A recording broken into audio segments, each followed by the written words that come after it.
Quiero decirles que terminamos una serie y este mes tiene 5 fines de semana. Entonces es una serie como larga un poquito, ¿sí? Entonces yo voy a darles hoy la introducción a lo que van a ser nuestros 4 siguientes prédicas, porque está muy buena esta serie. Yo le voy a pedir que no se la pierda. Los que no vinieron hoy, espero que estén conectados, y si no están conectados, se lo van a perder. Los que están aquí ya les llevan un paso de ventaja, es lo que les quiero decir. Muy bien, gracias Alejita, gracias. Quiero iniciar esta prédica del día de hoy recordando un evento que ocurrió el 24 de junio de este año. No sé si ustedes escucharon que el edificio Champlain Tower South en la ciudad de Miami se derrumbó en cuestión de un minuto. Eso fue una noticia impresionante, una tragedia que enlutó a muchas familias con la pérdida de sus seres queridos. Alrededor de 100 personas perdieron la vida en ese colapso de ese edificio. ¿Y qué fue lo que pasó? Como yo soy arquitecto de profesión, me interesó el tema y empecé a buscar los ingenieros serios que decían con respecto a su análisis de qué había pasado con ese edificio. Y descubrí un video muy bueno, lo estuve compartiendo en redes, me pareció muy serio. Y decía un arquitecto, un ingeniero, que la estructura había fallado por algo que se llama punzonamiento de la estructura de la losa del primer piso. Yo sé que le estoy hablando en temas técnicos, pero un punzonamiento es una falla en la estructura. Haga de cuenta que usted está de pie y de un momento a otro se le fracturó la rodilla. Y si a usted se le fractura una rodilla, seguramente se va a desplomar todo su cuerpo. Más o menos eso fue lo que le sucedió a este edificio. Un edificio de 12 pisos y 3 torres que en un minuto prácticamente cayeron una seguida de la otra. Una seguida de la otra. Y todos se preguntaban, ¿pero qué fue lo que sucedió? Y este ingeniero en su análisis explicaba que el problema es que el edificio no lo construyeron con vigas. Una estructura tiene columnas, que son las que van en este sentido, pero también tiene unas vigas, que son las que van en este sentido. Esto que están viendo ustedes aquí es una viga. Y la placa, que es el techo de esta planta, o es el piso que estamos donde estamos nosotros ahora, son las losas. Cuando me refiero a que falló una losa por punzonamiento, quiere decir que cuando diseñaron el edificio no le incluyeron estos elementos que son absolutamente importantes, esenciales para que se sostenga la estructura. Entonces las columnas no aguantaron la losa y la losa que se derrumbó fue la del primer piso. Tan pronto colapsó esa, se vinieron todas. Y se cayó la primera torre y jaló la de al lado. Y se cayó la segunda y se vino la otra. 3 torres. Una cadena de desastres se llama eso. Un error de diseño absolutamente inexplicable. Inexplicable. Que con el tiempo haría que esa estructura fallara por estar sometida a unos esfuerzos estructurales que no podía soportar. Eso fue lo que sucedió ahí. Falló la integralidad de la estructura. Las estructuras están diseñadas para que se comporten como nuestro cuerpo, como el esqueleto. Si tú no tuvieras un esqueleto, tu cuerpo no se podría sostener. El esqueleto es tu estructura y es lo que te permite transmitir las cargas al piso y poder moverte y poder saltar, poder brincar sin que te desplomes. Exactamente es lo mismo que pasa con una estructura de un edificio. Este error es un error típico en un estudiante de primer semestre. Pero de segundo en adelante es un error absolutamente imperdonable. Imperdonable.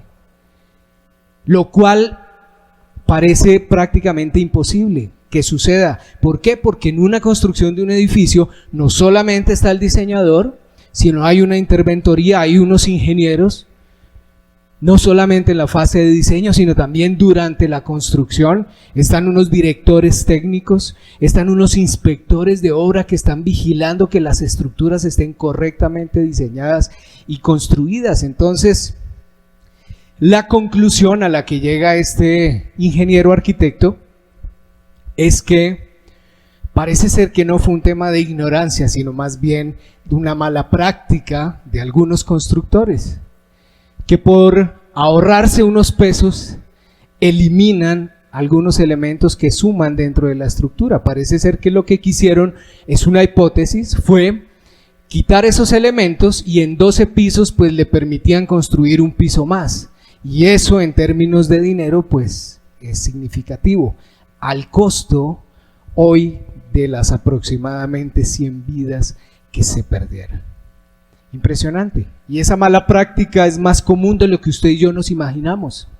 Por eso hay que tener mucho cuidado, porque construir es una responsabilidad muy seria.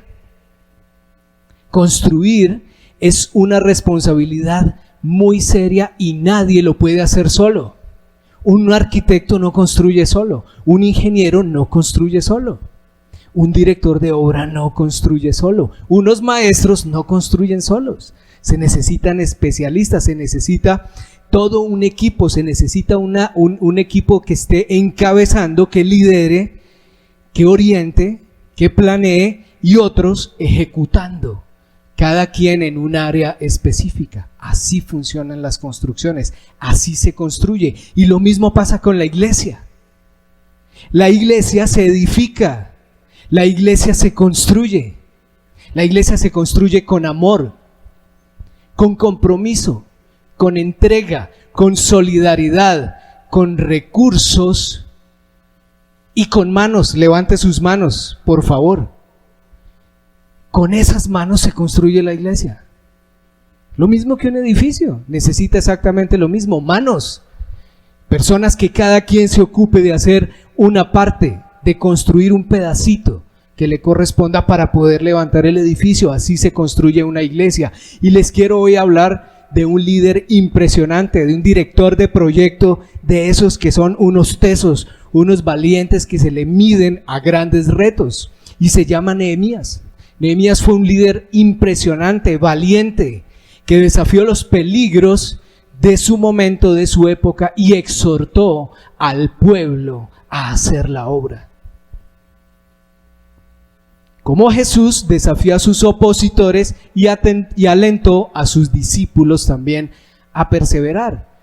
Esta historia de Nehemías ocurrió más o menos unos 400 y más, 60 y algo de años creo, antes de Jesucristo. Pero nos deja ver en esta historia más o menos lo que vendría, como si fuera un evento profético de lo que iba a ser Jesucristo también, construyendo con sus discípulos y después dejando las indicaciones para que ellos construyeran su iglesia, o sea, lo que somos hoy nosotros. Somos la iglesia de Cristo. Esdras era un coequipero también, digamos, de Nehemías en esta historia. Esdras y Nehemías escribieron acerca de la reconstrucción de Jerusalén, que ocurrió unos 70 años después de que fue destruida por los babilonios en el mandato del rey Nabucodonosor, 462 años antes de Cristo. Es decir, que estaba destruida Jerusalén. Y ellos, Esdras como sumo sacerdote, fue quien, el encargado de vivir el tiempo de la reconstrucción del templo, pero Nehemías fue quien participó en la reconstrucción de los muros de Jerusalén, ¿recuerdan? Y quiero iniciar también con este pensamiento. Una ciudad sin muros, una ciudad sin murallas, está absolutamente desprotegida. En esa época, ¿qué pasaba con las ciudades? Tenían que levantar unas murallas muy importantes, de una altura considerable, de un grosor considerable. De hecho, tenían como 3 metros de ancho por 2,50 de alto, si estoy bien. ¿Para qué? Para protegerse de los enemigos. Y esa fue la tarea de Nehemías. Entonces resulta que Nehemías era un líder judío. Nehemías era en ese entonces el copero del rey Artajerjes. El copero del rey era importante porque el copero del rey era un consejero. No solamente era el que le servía el tinto o le llevaba el agua. Nehemías o el copero tenían que probar todos los alimentos antes de que el rey los comiera por si estaban envenenados. Entonces usted calcule el trabajo de Nehemías. Estaba dispuesto a dar su vida por el rey y además era consejero, o sea, era un hombre de absoluta confianza del rey. Absoluta confianza. Entonces siempre estaba cerca al rey, siempre estaba de primera mano con el rey. Y un día Nehemías pregunta, bueno, ¿qué pasó allá con los de Jerusalén? Mandó preguntar y le llevaron una información, le dijeron, mira, ellos se libraron del destierro, o sea, de los suyos, estaba preguntando por los suyos, y están enfrentando una gran calamidad y humillación, le dijeron, porque la muralla de Jerusalén continúa derribada y sus puertas consumidas por el fuego. Estoy leyendo la historia de Nehemías. Nehemías es un libro de la Biblia que usted lo puede leer esta semana en su devocional y va a encontrar que esa historia es fascinante. Yo lo he leído muchas veces, pero cada vez que lo vuelvo a leer, algo nuevo Dios me revela para el tiempo que estamos viviendo. Por eso quise hacer esta prédica el día de hoy. Entonces, ¿qué pasó? Dice que Nehemías, al escuchar que los suyos estaban en esa situación tan difícil, se sentó a llorar, dice él. Y que hizo duelo, y además ayunó por varios días y oró al Dios del cielo. El mismo Nehemías está hablando acá. Entonces, ¿qué pasó con Nehemías? Él fue al Señor y fue en oración, y la oración de Nehemías es impresionante. No me voy a detener mucho ahí, léala usted, pero Nehemías fue al Señor reconociendo la grandeza de Dios y su fidelidad al pacto con los israelitas. O sea, él fue diciéndole, Señor, recuerda que tú eres un Dios fiel, recuerda que tú tienes un pacto con mi pueblo, no nos dejes morir. Más o menos fue la oración. Pero también Nehemías intercedió y clamó, pidiendo el favor de Dios por los suyos. Aún él asumió una posición de intercesor y confesó el pecado de su pueblo. Señor, te confieso mi pecado, el pecado de este pueblo, el pecado de mi familia, y te pido perdón.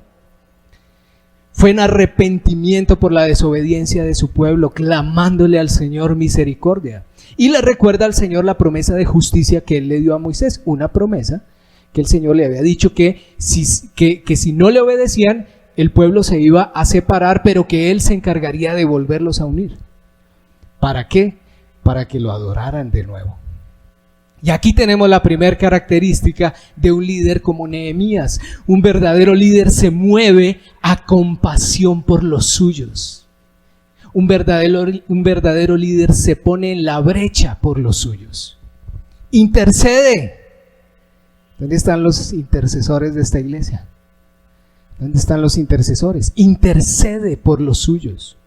Aprovecha su posición para favorecer a los suyos, que eso fue lo que pasó. Como él era el copero del rey, entonces le oró al Señor para que le diera favor con el rey. Y un día, conversando con el rey Artajerjes, él le contó, le dijo a Artajerjes, ¿qué le pasó? ¿Por qué está triste? Le dijo, no, es que imagínese, rey, que pasó esto y esto y esto y esto, y mi alma está realmente acongojada.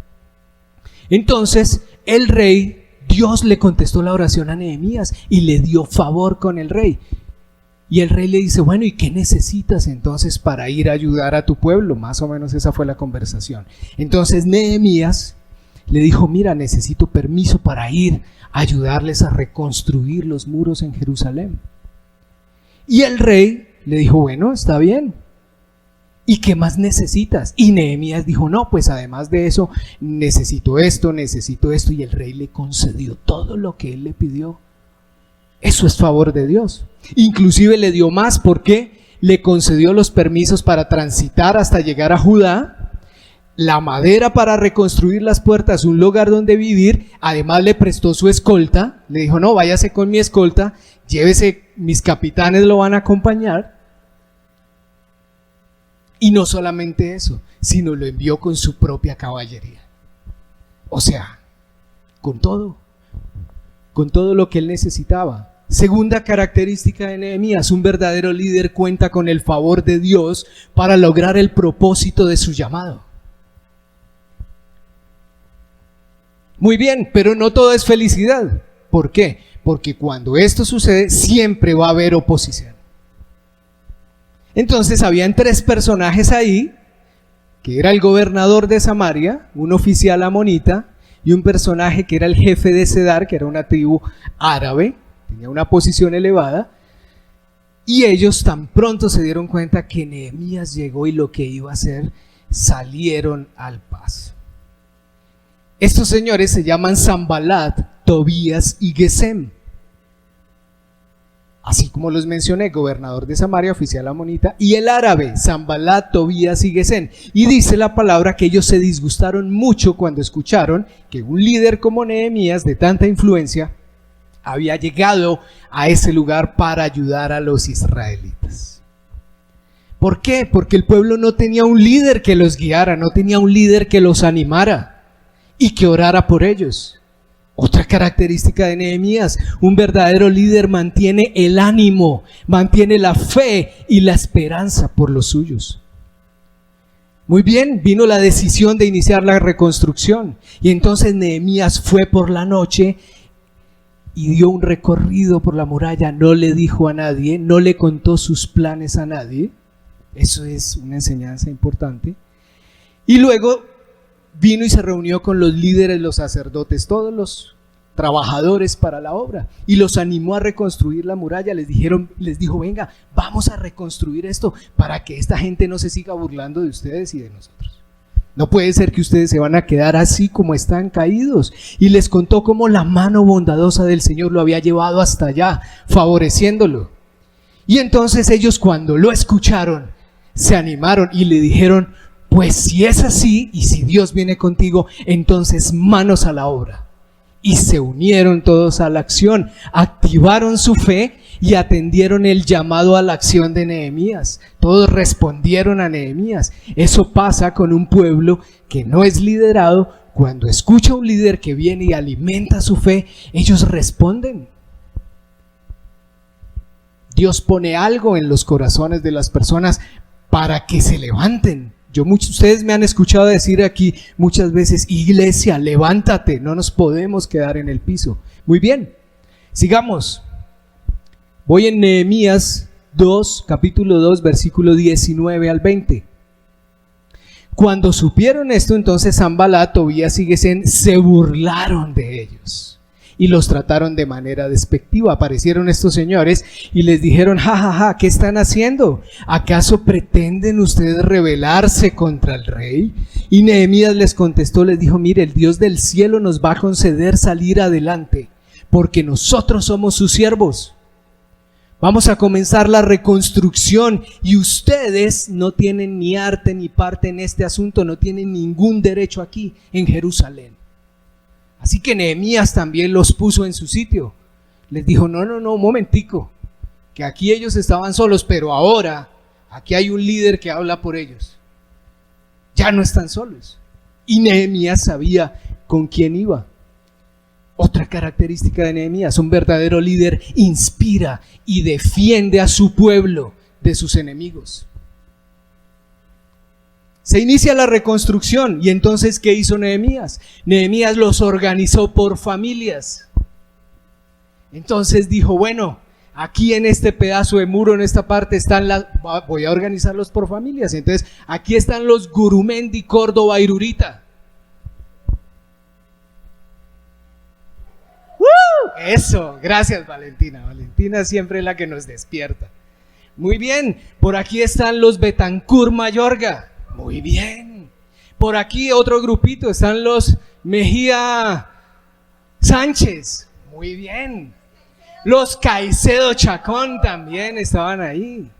Y estaban otros que también de vez en cuando iban. Pero también estaban ahí. Entonces él los organizó y dijo, bueno, vamos a dividirnos en 41 tramos de muro. O sea, a cada familia le toca un pedacito. Así como está Jairo allá en ese muro.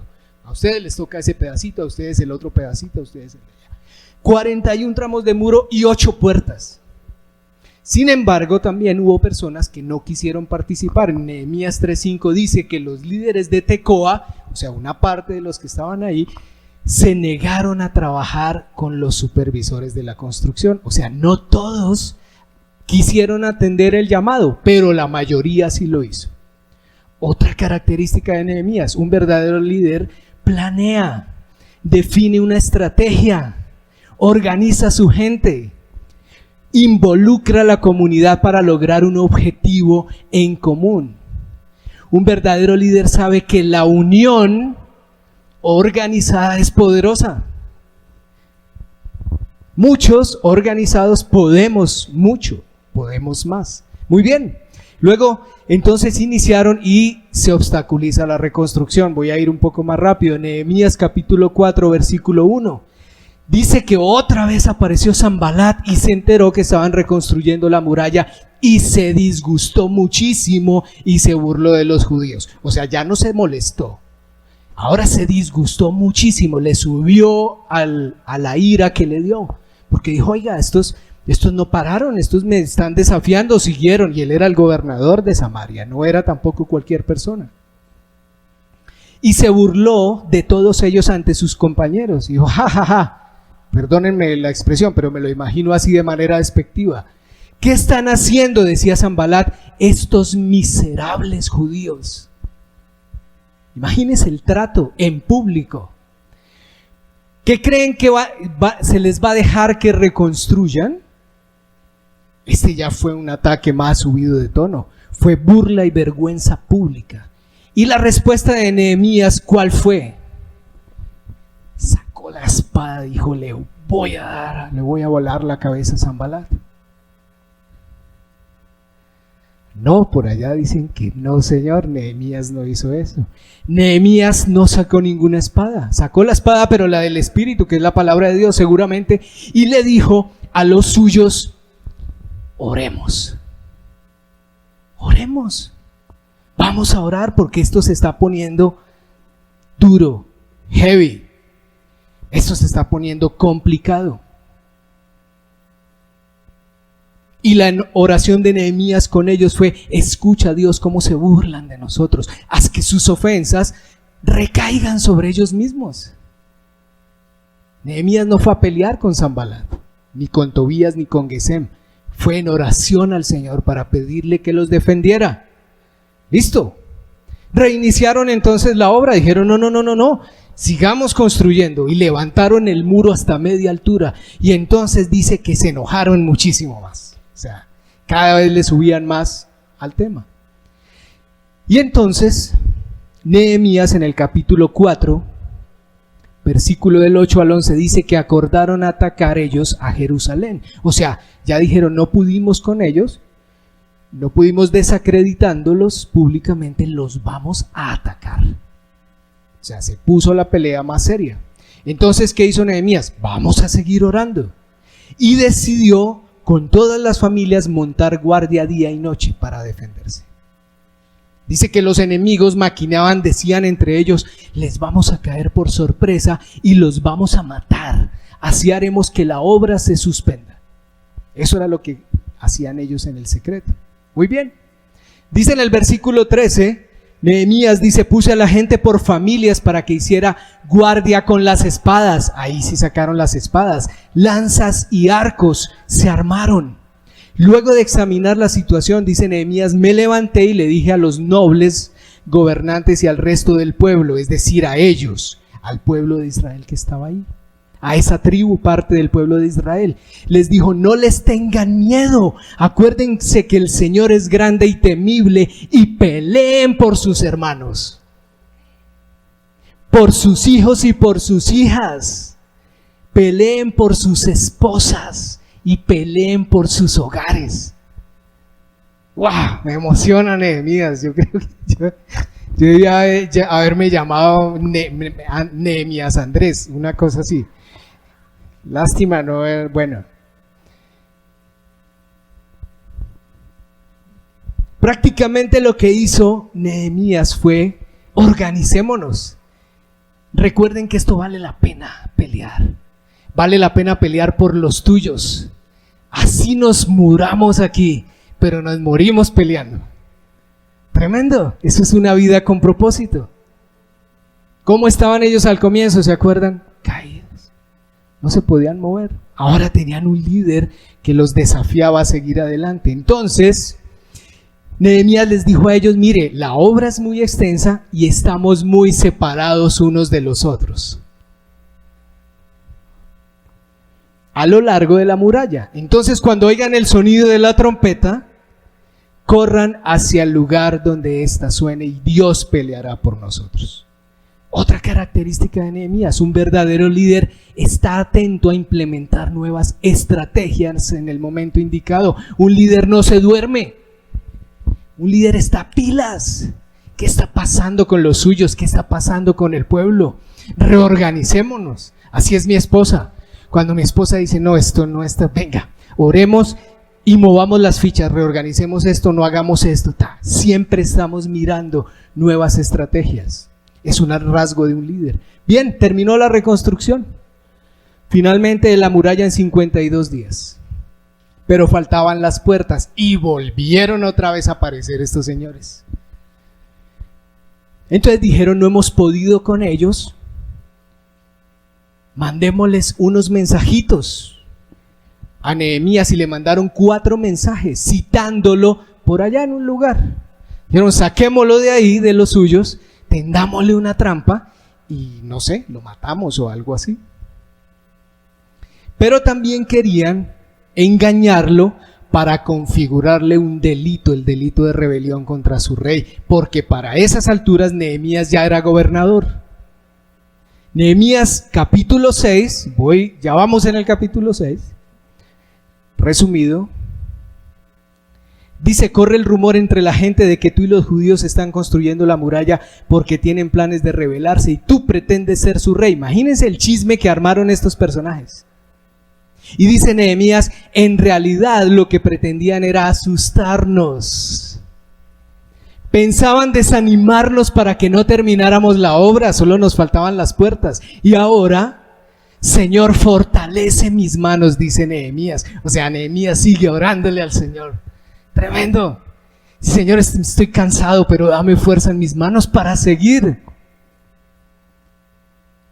En efecto, le habían pagado a esos personajes para intimidarme, dice Nehemías, y para hacerme pecar siguiendo sus consejos, de modo que podrían hablar mal de mí y desprestigiarme.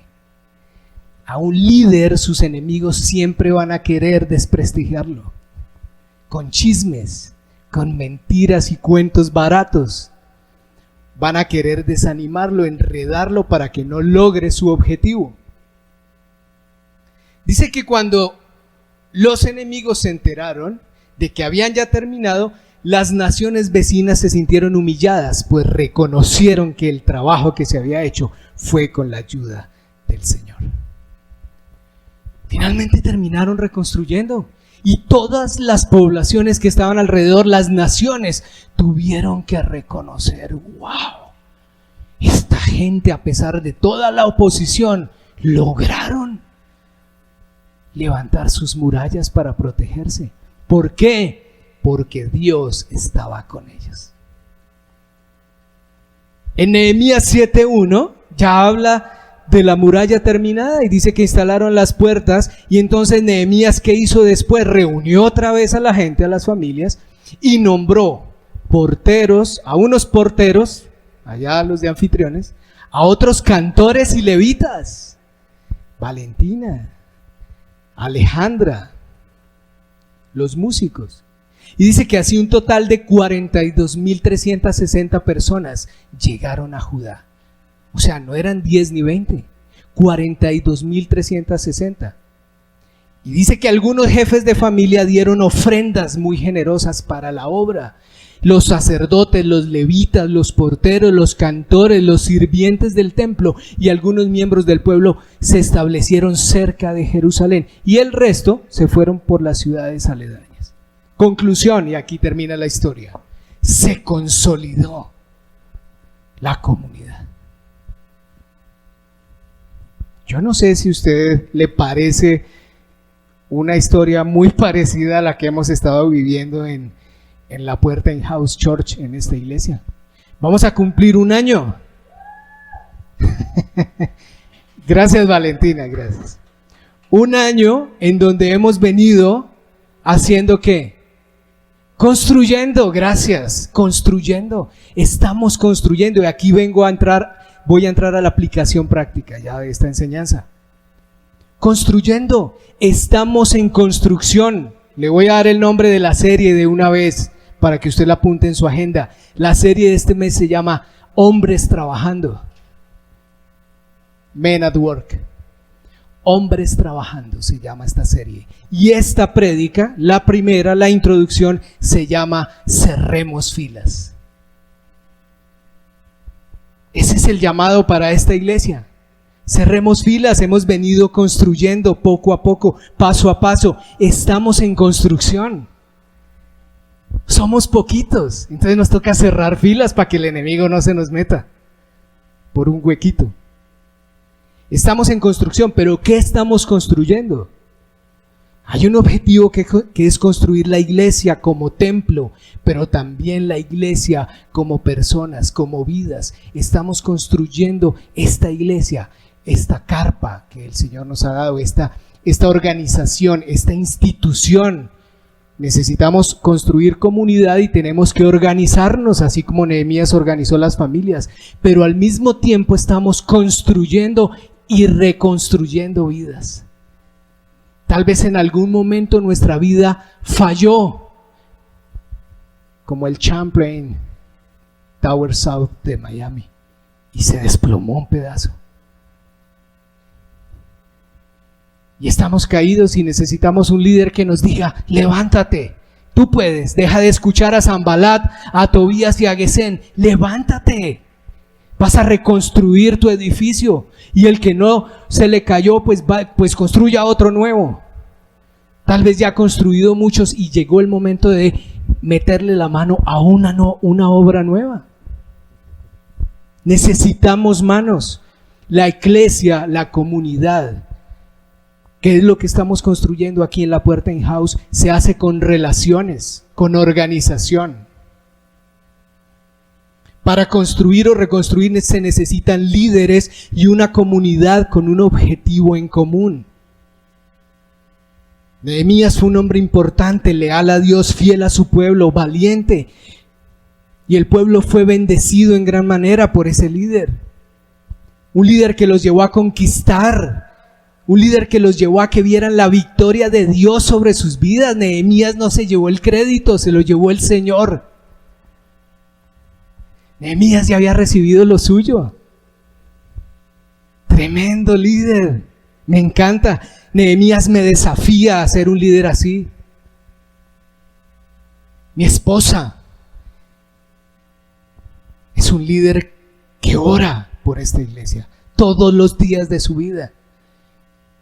Mi esposa le ha metido las manos a esto. Yo también hemos puesto aquí todo como Nehemías. Nos vamos con todo, pero necesitamos levantar una comunidad, levantar murallas para que los demás vean que Dios está con nosotros, porque la gloria es para Él y necesitamos reconstruir nuestras vidas para que tengamos un legado que dejar a nuestros hijos. ¿Cuántos tienen hijos aquí? Levanten sus manos.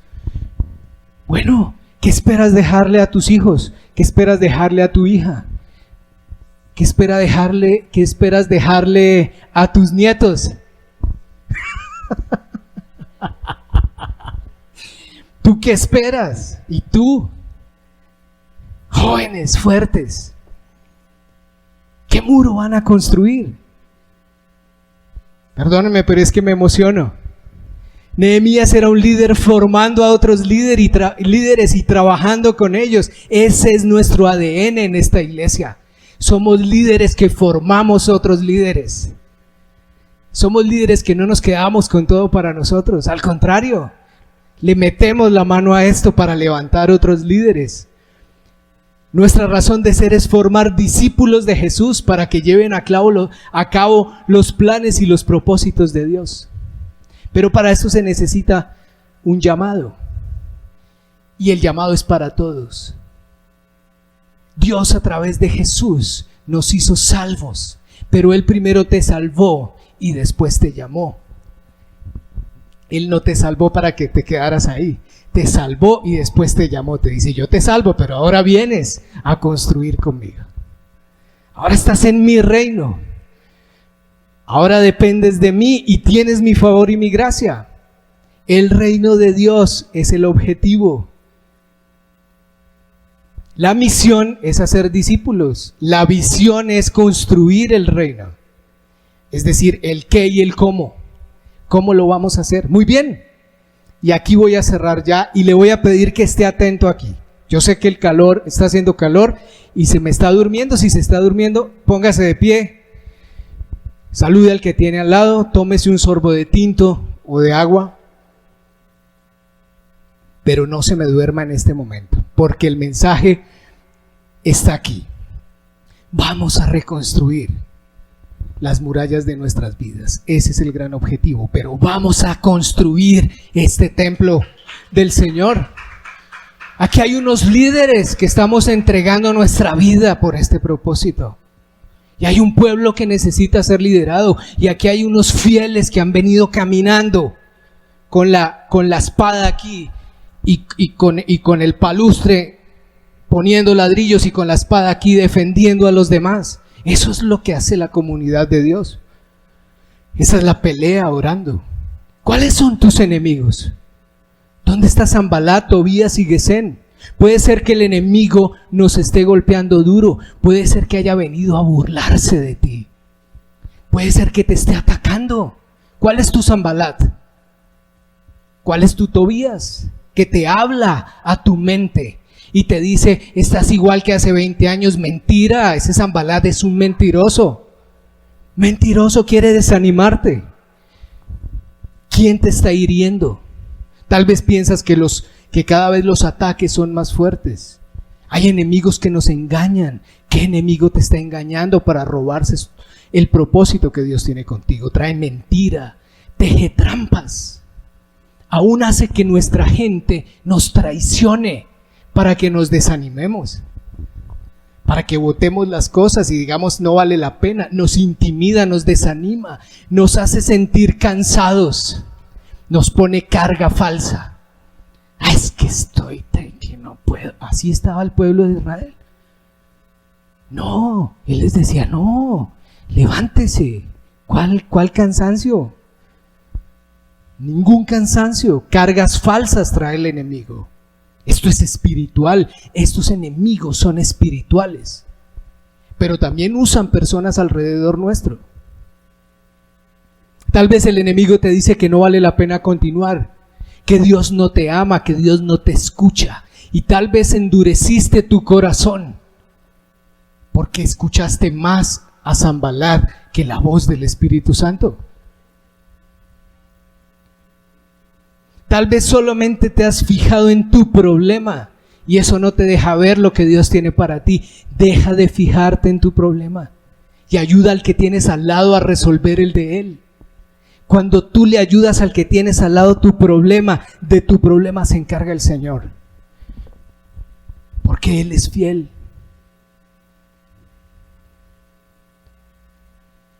Tal vez hay un diagnóstico médico. Tal vez ha venido una enfermedad y tú dijiste hasta aquí llegué. Y aquí estás. Hay propósito. Dios está ahí con su fidelidad. Tal vez tu familia se separó o se está separando, tal vez hay división, dolor.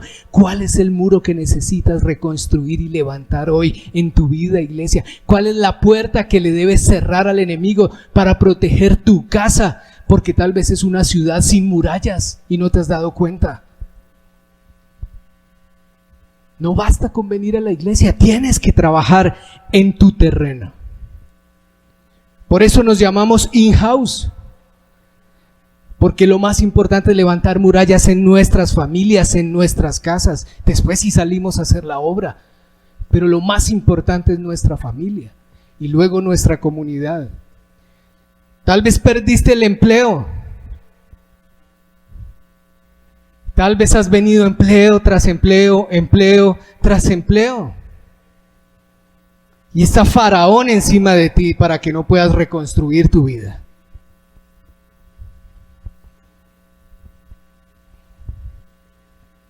Para que no puedas servir. te está enredando. Tal vez eres un empresario y ese Sanbalat te está robando la paz con sus burlas. Se te va el tiempo. Es que el tiempo no me alcanza. Es en la iglesia donde se reconstruyen estos muros. Pero lo primero es Dios y el resto es añadidura. Busca primero el reino de Dios y su justicia, que el resto será añadido en tu vida. Y las añadiduras del Señor siempre, siempre, siempre son poderosas. Siempre. Su medida es remecida, apretada y abundante. Por eso, iglesia, vamos a reconstruir nuestras murallas y después vamos a ayudar a otros. Somos discípulos de Jesús para la honra de Dios. Vamos a vivir amando, reconfortando al que necesita y ayudando a construir este templo, esta iglesia, porque es para el Señor. Vamos a meter las manos aquí. Esa es mi invitación, los que me están escuchando por Facebook, los que me están siguiendo en Instagram. Vengan, metan las manos aquí. Estamos construyendo una obra para el Señor. Necesitamos manos. Necesitamos gente tesa, con tenacidad, gente valiente, que esté dispuesta a venir a construir, no solamente a sentarse a esperar, porque no va a pasar nada. ¿Cuál es tu Sanbalat? ¿Cuál es tu Tobías? ¿Cuál es ese árabe, ese Gesén que te persigue y no te deja concentrar en la tarea? Con esta idea concluyo mi mensaje y los invito a que oremos. Cerremos filas, unámonos, comprometámonos con lo que tengamos, demos todo por Dios. Realmente es lo único que vale la pena. Dios, solo Dios vale la pena. Porque todo el que confíe en el Señor jamás será avergonzado, jamás será defraudado, dice Jesús. Tremendo, tenemos un Dios que es digno de confianza. El mundo necesita líderes valientes, familias tenaces que estén dispuestos a guiar a otros, a reconstruir también sus vidas, volver a los valores, a los principios, caminar en verdad, en libertad, en confianza, en adoración, en fidelidad, en lealtad, en esperanza, en amor. Ese es el reino de Dios. Gálatas 6:9 dice: no nos cansemos de hacer el bien, porque a su debido tiempo cosecharemos numerosas bendiciones si no nos damos por vencidos. Por lo tanto, siempre que tengamos la oportunidad, hagamos el bien a todos, en especial ¿a quiénes? A los de la familia de la fe. Nosotros somos la prioridad. Quiero invitarle a que cierre sus ojos. Aleja, ¿me acompañas aquí con el piano? Señor, gracias. Gracias por esta palabra. Gracias por este mensaje, Señor. Gracias porque hoy nos estás desafiando. Hay una promesa tuya, Señor, en Isaías 54. La gloria futura de Jerusalén, una promesa para el pueblo de Dios, para los que reconstruyen. Y dice Isaías: pero en aquel día venidero, ninguna arma que te ataque triunfará. Silenciarás cuanta voz se levante para acusarte. Estos beneficios los disfrutan los siervos del Señor. Yo seré quien los reivindique. Yo, el Señor, he hablado. Gracias, Señor, porque tenemos un Dios poderoso. Gracias porque han venido mis enemigos, Señor, a decirme que no camine más, que tú no existes, que no me escuchas, que no vale la pena, Señor. Pero hoy vengo a decirte: aquí estoy. Hoy me levanto, Señor, de este lugar como un valiente, como un guerrero. Hoy voy a pelear la buena batalla. Voy a reconstruir las murallas de mi casa. Voy a reconstruir las murallas de mi vida. Voy a reconstruir mi iglesia, una iglesia para ti. Voy a ayudar a otros. Quiero que mi vida sea una vida con significado. Yo quiero que cuando me vaya, Señor, de esta tierra, me recuerden como un valiente de verdad, como Nehemías. No como un cobarde que se dejó intimidar por sus enemigos, por Sanbalat, y se le olvidó que tenía un Dios todopoderoso. Hoy, Señor, te reconozco como mi Señor, como mi Salvador, como ese Dios poderoso. Te entrego mi vida, te entrego mi familia, Señor. Te entrego mis finanzas, mi futuro, mi pasado, y recibo tu sanidad. Esas anclas que no me dejaban caminar, hoy te las entrego, Señor. Gracias por los que me diste y ya no están. Gracias porque si no me has llamado es porque todavía tengo algo, una razón poderosa por la cual vivir. Gracias por ese futuro que me estás dando, Señor. Gracias porque tú eres un Dios de imposibles. Gracias, Señor. Por eso hoy te voy a creer y por eso termino hoy mi oración, Señor, adorándote y alabándote, Señor. Recibe mi mejor adoración. Gracias.